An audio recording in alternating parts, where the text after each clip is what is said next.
মোহাম্মদ ঘোরি থেকে দিল্লি সালতানাত ইতিহাসের পথ চলা। ভারতের ইতিহাসে মোহাম্মদ ঘোরি ও দিল্লি সালতানাতের যুগ অত্যন্ত গুরুত্বপূর্ণ। এই সময় ভারতবর্ষে মুসলিম শাসনের সূচনা হয় এবং রাজনৈতিক ও সামাজিক ক্ষেত্রে বড় পরিবর্তন আসে। চলুন জেনে নেওয়া যাক মোহাম্মদ ঘোরি থেকে দিল্লি সালতানাতের গঠন ও বিকাশের ইতিহাস। মোহাম্মদ ঘোরি ভারতের বিজয়ের সূচনা। মোহাম্মদ ঘোরি ছিলেন ঘুর সাম্রাজ্যের শাসক। তার মূল উদ্দেশ্য ছিল ভারতের উত্তরাঞ্চল জয় করে দীর্ঘস্থায়ী সাম্রাজ্য প্রতিষ্ঠা করা। গুরুত্বপূর্ণ যুদ্ধ। প্রথম তরাইন যুদ্ধ 1191 খ্রিস্টাব্দে মোহাম্মদ ঘোরি ও রাজপুত নেতা পৃথ্বীরাজ চৌহানের মধ্যে সংঘটিত হয়। এই যুদ্ধে পৃথ্বীরাজ চৌহান বিজয়ী হন। দ্বিতীয় তরাইন যুদ্ধ 1192 খ্রিস্টাব্দে মোহাম্মদ ঘোরি পৃথ্বীরাজ চৌহানকে পরাজিত করে উত্তর ভারতে তার আধিপত্য প্রতিষ্ঠা করেন। ঘোরির বিজয়ের প্রভাব। মোহাম্মদ ঘোরির জয়ের মাধ্যমে ভারতে তুর্কি শাসনের ভিত্তি স্থাপিত হয়। তার সেনাপতি কুতুবুদ্দিন আইবক পরবর্তীকালে দিল্লি সালতানাত প্রতিষ্ঠা করেন। দিল্লি সালতানাতের সূচনা ও বিকাশ। কুতুবুদ্দিন আইবক 1206 থেকে 1210। কুতুবুদ্দিন আইবক দিল্লি সালতানাতের প্রতিষ্ঠাতা ছিলেন। তিনি নিজেকে সুলতান ঘোষণা করেন এবং দাস বংশের সূচনা করেন।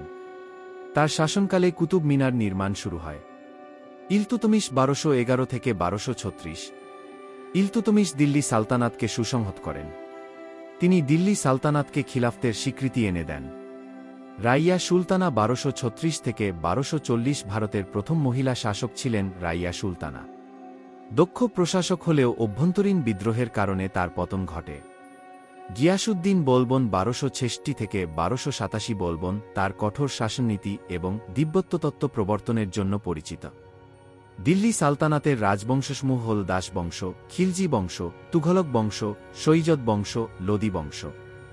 দিল্লি সালতানাতের প্রভাব। প্রশাসনিক কাঠামো, কেন্দ্রীয় শাসন ব্যবস্থা প্রতিষ্ঠা পায়। সামাজিক পরিবর্তন, মুসলিম ও স্থানীয় সংস্কৃতির সংমিশ্রণ ঘটে। শিল্প ও স্থাপত্য, কুতুব মিনার, আলাই দরওয়াজা, তুঘলকাবাদ দুর্গ ইত্যাদি নির্মাণ হয়। ব্যবসা ও বাণিজ্য, অভ্যন্তরীণ এবং আন্তর্জাতিক বাণিজ্যে ব্যাপক উন্নতি হয়। মোহাম্মদ ঘোরির ভারত বিজয়ের মাধ্যমে মুসলিম শাসনের ভিত্তি স্থাপিত হয় এবং দিল্লি সালতানাতের উত্থান ঘটে। এই সময় ভারতীয় ইতিহাসে গুরুত্বপূর্ণ রাজনৈতিক, সামাজিক এবং সাংস্কৃতিক পরিবর্তন সাধিত হয়, যা পরবর্তী মুঘল সাম্রাজ্যের জন্য পথ প্রশস্ত করে। ভিডিওটি ভালো লাগলে লাইক দিন, শেয়ার করুন এবং চ্যানেলটি সাবস্ক্রাইব করতে ভুলবেন না।